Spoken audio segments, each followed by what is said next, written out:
Well, all week on Daybreak, we've been telling you different stories of how to discover yourself through DNA testing. So today is very special. You can learn something about yourself to help a complete stranger. We're talking about joining the Be the Match Bone Marrow Registry. 13 News Now reporter Elise Brown shows us how the program changed one little boy's life forever.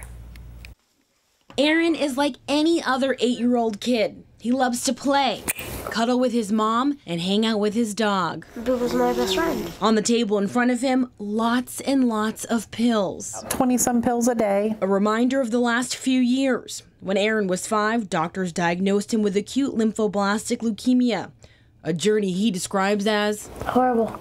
Needles. Chemo didn't work. The next option, a bone marrow transplant.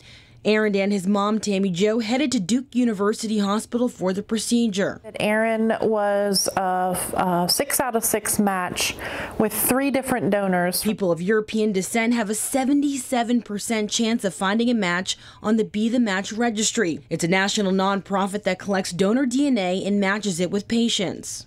If you are African American and you need a bone marrow transplant, you have about a 25% chance of finding a match. Dan Garpy with Be the Match says people can donate stem cells, cord blood, or bone marrow. He says it's an easy and simple process. You sign up, swab your mouth, and wait for the call. Doctors then make sure you're healthy enough to donate. About 75% of the time people will donate their stem cell, which is basically like a plasma or a platelet donation, and only a select few will donate their bone marrow. Donors say it's not extremely painful and there's a short recovery period. And for all the procedures, your body regenerates what was removed. They're heroes to us. I would, give them the biggest hug that I could and just thank them for the life that they gave him.